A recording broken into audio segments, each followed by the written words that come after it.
ವೀಕ್ಷಕರೇ ನಮಸ್ಕಾರ. ತಮ್ಮ ಪರಿಚಯ ವಾಹಿನಿಗೆ ಸುಸ್ವಾಗತ. ಆತ್ಮೀಯರೇ, ಪ್ರಸ್ತುತ ಈ ದಿನದಿಂದ ಪಾವನವಾದಂತಹ ಶ್ರಾವಣ ಮಾಸ ಪ್ರಾರಂಭಗೊಂಡಿದೆ. ಈ ಇಡೀ ಮಾಸ ದೇವಾದಿದೇವರಾದ ಮಹಾದೇವರ ಆರಾಧನೆಗೆ ಮುಡಿಪಾಗಿರುವಂತಹ ಕಾಲ. ಪುರಾಣಗಳ ಪ್ರಕಾರ ದೇವಾನುದೇವತೆಗಳು ಮತ್ತು ಅಸುರರು ಜೊತೆಗೂಡಿ ನಡೆಸಿದಂತಹ ಕ್ಷೀರಸಾಗರ ಮಂಥನದ ಸಮಯದಲ್ಲಿ ಉದ್ಭವಿಸಿದ ಭೀಕರ ಹಲಾಹಲ ವಿಷವನ್ನು ಜಗತ್ತಿನ ಕಲ್ಯಾಣಕ್ಕಾಗಿಯೇ ಶಿವಪರಮಾತ್ಮರು ಕುಳಿತು ತಮ್ಮ ಕಂಠದಲ್ಲಿ ಧರಿಸಿದಂತಹ ಮಾಸ ಇದಾಗಿದೆ. ಶ್ರಾವಣ ಮಾಸದಲ್ಲಿ ಶಿವಪರಮಾತ್ಮರನ್ನು ಭಕ್ತಿ ಮತ್ತು ಶ್ರದ್ಧೆಯಿಂದ ಪೂಜೆ ಮಾಡುವುದರಿಂದ ಭಕ್ತರ ಸಂಕಷ್ಟಗಳೆಲ್ಲ ದೂರಾಗಿ ಇಷ್ಟಾರ್ಥಗಳೆಲ್ಲ ಸಿದ್ಧಿಸುತ್ತವೆ ಎನ್ನುವುದು ಭಕ್ತಾದಿಗಳ ದೃಢ ನಂಬಿಕೆ. ಶ್ರಾವಣ ಮಾಸದಲ್ಲಿ ಕೇವಲ ಉಪವಾಸ, ಪೂಜೆ, ಅಭಿಷೇಕಗಳನ್ನು ಕೈಗೊಳ್ಳುವುದಲ್ಲದೆ ಶಿವದೇವರಿಗೆ ಪ್ರಿಯವಾದಂತಹ ಕೆಲವು ಮಂಗಳಕರ ವಸ್ತುಗಳನ್ನು ಮನೆಗೆ ತರುವುದರಿಂದಲೂ ಮನೆಯಲ್ಲಿರುವಂತಹ ನಕಾರಾತ್ಮಕ ಶಕ್ತಿಗಳೆಲ್ಲ ದೂರಾಗುತ್ತವೆ.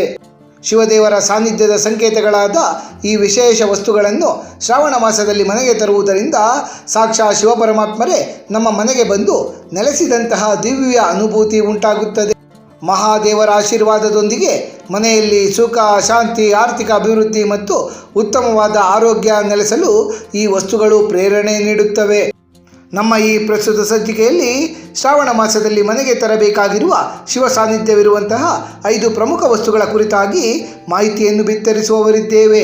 ಶ್ರಾವಣ ಮಾಸದಲ್ಲಿ ಮನೆಗೆ ತರಬಹುದಾದಂತಹ ಪರಶಿವರಿಗೆ ಪ್ರಿಯವಾದ 5 ಪವಿತ್ರ ವಸ್ತುಗಳು. ಮೊದಲನೆಯದಾಗಿ ರುದ್ರಾಕ್ಷಿ ಅಥವಾ ರುದ್ರಾಕ್ಷಿ ಮಾಲೆ.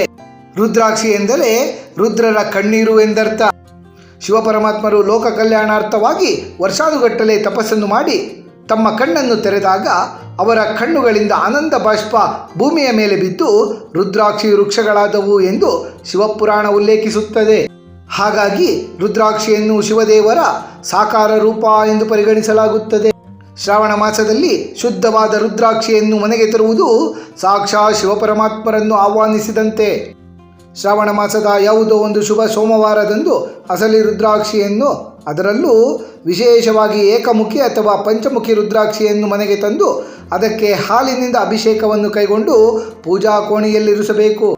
ಶ್ರಾವಣ ಮಾಸದಲ್ಲಿ ಪವಿತ್ರ ರುದ್ರಾಕ್ಷಿಯನ್ನು ಮನೆಗೆ ತಂದು ಮನೆಯಲ್ಲಿನ ಪೂಜಾ ಕೋಣೆಯಲ್ಲಿ ಇರಿಸಿ ಪೂಜೆ ಮಾಡುವುದರಿಂದ ಮನೆಯ ಸದಸ್ಯರ ಮೇಲಿರುವಂತಹ ಅಕಾಲಿಕ ಮೃತ್ಯು ಭಯ ಮತ್ತು ದೀರ್ಘಕಾಲದ ಅನಾರೋಗ್ಯದ ಸಮಸ್ಯೆಗಳೆಲ್ಲ ನಿವಾರಣೆಯಾಗುತ್ತವೆ. ಮನೆಯಲ್ಲಿರುವಂತಹ ಧನಾತ್ಮಕ ಶಕ್ತಿ ಸದಾ ಜಾಗೃತವಾಗಿರಲು ರುದ್ರಾಕ್ಷಿ ಅತ್ಯದ್ಭುತವಾಗಿ ಸಹಾಯ ಮಾಡುತ್ತದೆ. ಬಿಲ್ವಪತ್ರೆಯ ಗಿಡ. ಶಿವದೇವರ ಆರಾಧನೆ ಬಿಲ್ವಪತ್ರೆ ಇಲ್ಲದೆ ಅಪೂರ್ಣ. 3 ಎಲೆಗಳುಳ್ಳಂತಹ ಬಿಲ್ವಪತ್ರೆಯು ಶಿವದೇವರ ಮುಕ್ಕಣ್ಣು ಮತ್ತು ತ್ರಿಶೂಲದ ಸಂಕೇತವೆನಿಸಿಕೊಳ್ಳುತ್ತದೆ. ಅಷ್ಟೇ ಅಲ್ಲದೆ ಬಿಲ್ವಪತ್ರೆ ಮಹಾಲಕ್ಷ್ಮಿಯ ತಪಸ್ಸಿನಿಂದ ಉದ್ಭವಿಸಿದ ವೃಕ್ಷ ಎಂದು ಪುರಾಣಗಳಲ್ಲಿ ಉಲ್ಲೇಖಿತವಾಗಿದೆ. ಆದ್ದರಿಂದಲೇ ಈ ವೃಕ್ಷ ಸಾಕ್ಷಾತ್ ಮಹಾಲಕ್ಷ್ಮಿಯ ಸ್ವರೂಪ. ಶ್ರಾವಣ ಮಾಸದಲ್ಲಿ ಬಿಲ್ವಪತ್ರೆಯ ಸಣ್ಣ ಒಂದು ಸಸಿಯನ್ನು ಮನೆಗೆ ತಂದು ಮನೆಯ ಈಶಾನ್ಯ ದಿಕ್ಕಿನಲ್ಲಿ ಅಥವಾ ಅಂಗಳದಲ್ಲಿ ನೆಡುವುದರಿಂದ ಶಿವದೇವರು ಮತ್ತು ಲಕ್ಷ್ಮೀ ದೇವಿಯರ ಕೃಪಾ ಕಟಾಕ್ಷ ನಮ್ಮ ಮೇಲಿರುತ್ತದೆ. ಸಾಲದ ಬಾಧೆಯಿಂದ ಬಳಲುತ್ತಿರುವವರಿಗೆ ಇದು ಶೀಘ್ರವಾಗಿ ಮುಕ್ತಿಯನ್ನು ನೀಡಿ ಆರ್ಥಿಕ ಪ್ರಗತಿಯನ್ನು ತರುತ್ತದೆ. ಬೆಳ್ಳಿಯ ನಂದಿ ವಿಗ್ರಹ. ನಂದಿ ಶಿವದೇವರ ವಾಹನ ಮಾತ್ರವಲ್ಲದೆ ಶಿವದೇವರ ಪರಮಭಕ್ತ, ರಕ್ಷಕ ಮತ್ತು ಧರ್ಮದ ಸಂಕೇತ. ಶಿವದೇವರ ಆಲಯಗಳಿಗೆ ಹೋದಾಗ ಮೊದಲು ನಂದಿಯ ದರ್ಶನವನ್ನು ಪಡೆದೇ ಶಿವದೇವರನ್ನು ನೋಡಬೇಕು ಎಂಬ ನಿಯಮಾವಳಿ ಇದೆ.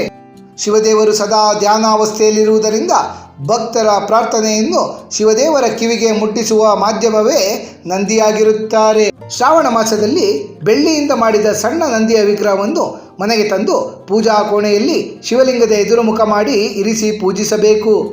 ಇದು ಮನೆಯಲ್ಲಿ ಸ್ಥಿರವಾದ ಸಂಪತ್ತು ಮತ್ತು ಆಸ್ತಿ ಪಾಸ್ತಿ ಹೆಚ್ಚಾಗಲು ಸಹಾಯ ಮಾಡುತ್ತದೆ. ನಂದಿ ತಾಳ್ಮೆಯ ಸಂಕೇತ.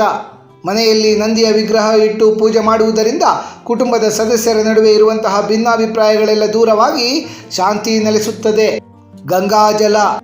ಭಗೀರಥನ ತಪಸ್ಸಿಗೆ ಮೆಚ್ಚಿ ಭೂಮಿಗೆ ಎಳೆದ ಗಂಗೆಯ ತೀವ್ರ ವೇಗವನ್ನು ತಡೆಯಲು ಶಿವಪರಮಾತ್ಮರು ಗಂಗೆಯನ್ನು ತಮ್ಮ ಜಟೆಯಲ್ಲಿ ಬಂಧಿಸಿಟ್ಟರು. ಅಂದಿನಿಂದ ಗಂಗೆಯು ಶಿವದೇವರ ಶಿರಸ್ಸಿನಿಂದಲೇ ಪ್ರವಹಿಸುವ ಪವಿತ್ರ ಪಾಪನಾಶಿನಿ ನದಿಯಾಗಿದೆ.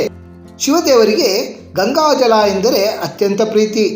ಶ್ರಾವಣ ಮಾಸದಲ್ಲಿ ಪ್ರತಿಯೊಬ್ಬ ಶಿವಭಕ್ತನೂ ಸಹ ಶಿವದೇವರಿಗೆ ಗಂಗಾಜಲದಿಂದ ಅಭಿಷೇಕ ಮಾಡಲು ಬಯಸುತ್ತಾನೆ. ಈ ಪವಿತ್ರ ಮಾಸದಲ್ಲಿ ಹರಿದ್ವಾರ, ವಾರಣಾಸಿಯಂತಹ ಪವಿತ್ರ ತೀರ್ಥಕ್ಷೇತ್ರಗಳಿಂದ ಗಂಗಾ ಜಲವನ್ನು ತಂದು ಮನೆಯ ಪೂಜಾ ಕೋಣೆಯಲ್ಲಿ ಇರಿಸುವುದು ಮಹಾಪುಣ್ಯದ ಕೆಲಸ. ಶ್ರಾವಣ ಸೋಮವಾರಗಳಂದು ಈ ಗಂಗಾ ಜಲದಿಂದ ಶಿವಲಿಂಗಕ್ಕೆ ಅಭಿಷೇಕವನ್ನು ಕೈಗೊಳ್ಳುವುದರಿಂದ ಅಖಂಡ ಪುಣ್ಯ ಪ್ರಾಪ್ತವಾಗುತ್ತದೆ.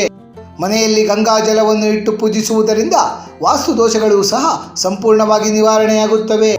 ಪ್ರತಿನಿತ್ಯ ಪೂಜೆಯ ನಂತರ ಮನೆಯ ಮೂಲೆ ಮೂಲೆಗಳಿಗೂ ಗಂಗಾ ಜಲದ ಬಿಂದುಗಳನ್ನು ಪ್ರೋಕ್ಷಣೆ ಮಾಡುವುದರಿಂದ ಮನೆಯಲ್ಲಿ ದೇವತಾ ಸಾನ್ನಿಧ್ಯ ವೃದ್ಧಿಯಾಗುತ್ತದೆ ಹಾಗೂ ಕೆಟ್ಟ ಶಕ್ತಿಗಳು ಮನೆಯೊಳಗೆ ಪ್ರವೇಶ ಮಾಡಲು ಸಹ ಸಾಧ್ಯವಾಗುವುದಿಲ್ಲ. ತಾಮ್ರ ಅಥವಾ ಬೆಳ್ಳಿಯ ತ್ರಿಶೂಲ ಮಹಾದೇವರ ಮುಖ್ಯ ಆಯುಧ. ಇದರ 3 ಮೊನೆಗಳು ಸೃಷ್ಟಿಯ 3 ಪ್ರಮುಖ ಗುಣಗಳಾದಂತಹ ಸತ್ವ, ರಜಸ ಮತ್ತು ತಮಸ ಗುಣಗಳನ್ನು ನಿಯಂತ್ರಿಸುವ ಶಿವದೇವರ ಪರಮಶಕ್ತಿಯನ್ನು ಬಿಂಬಿಸುತ್ತವೆ. ಶ್ರಾವಣ ಮಾಸದಲ್ಲಿ ಚಿಕ್ಕದಾದ ಬೆಳ್ಳಿಯ ಅಥವಾ ತಾಮ್ರದ ತ್ರಿಶೂಲವನ್ನು ಖರೀದಿಸಿ ತಂದು ಶಿವದೇವರ ಮೂರ್ತಿ ಅಥವಾ ಶಿವಲಿಂಗದ ಬಳಿ ಇಟ್ಟು ಪೂಜೆ ಮಾಡಬೇಕು. ಇದು ಮನೆಗೆ ರಕ್ಷಾ ಕವಚದಂತೆ ಕೆಲಸ ಮಾಡುತ್ತದೆ ಹಾಗೂ ಮನೆಯ ಸದಸ್ಯರನ್ನೆಲ್ಲ ಎಲ್ಲ ರೀತಿಯ ಆಪತ್ತುಗಳಿಂದ ರಕ್ಷಿಸುತ್ತದೆ. ಶ್ರಾವಣ ಮಾಸದಲ್ಲಿ ಸಣ್ಣ ತ್ರಿಶೂಲವನ್ನು ತಂದು ಪೂಜಾ ಕೋಣೆಯಲ್ಲಿ ಇರಿಸಿ ಪೂಜೆ ಮಾಡಿದರೆ ಮನೆಗೆ ಯಾವುದೇ ರೀತಿಯ ದೃಷ್ಟಿ ದೋಷವಾಗುವುದಿಲ್ಲ. ಅಲ್ಲದೆ ಶತ್ರುಬಾಧೆಯೂ ಸಹ ನಿವಾರಣೆಯಾಗುತ್ತದೆ. ಆತ್ಮೀಯರೇ, ಶ್ರಾವಣ ಮಾಸ ಪ್ರಾರಂಭವಾಗುತ್ತಿರುವ ಈ ಸುಸಂದರ್ಭದಲ್ಲಿ ಶ್ರಾವಣ ಮಾಸದಲ್ಲಿ ನಾವು ಖರೀದಿ ಮಾಡಿ ಮನೆಗೆ ತರಬಹುದಾದಂತಹ 5 ಪ್ರಮುಖ ವಸ್ತುಗಳ ಕುರಿತಾಗಿ ಸಮಗ್ರ ಮಾಹಿತಿಯನ್ನು ತಿಳಿದುಕೊಂಡ ನಮಗೆಲ್ಲರಿಗೂ ಆ ಶಿವ ಪರಮಾತ್ಮರ ಕೃಪಾ ಕಟಾಕ್ಷ ಸದಾಕಾಲ ಇರಲೆಂದು ಕೋರಿಕೊಳ್ಳುತ್ತಾ ಈ ದಿನದ ಸಂಚಿಕೆಯನ್ನು ಮುಕ್ತಾಯಗೊಳಿಸುತ್ತಲಿದ್ದೇವೆ. ವೀಕ್ಷಕರೇ, ನಿಮಗೆ ಈ ವಿಡಿಯೋ ಇಷ್ಟವಾಗಿದ್ದಲ್ಲಿ ಲೈಕ್ ಮಾಡಿ, ಶೇರ್ ಮಾಡಿ ಮತ್ತು ಸಬ್ಸ್ಕ್ರೈಬ್ ಮಾಡಿ ಹಾಗೂ ಬೆಲ್ ಬಟನ್ ಒತ್ತುವುದನ್ನು ಮರೆಯಬೇಡಿ.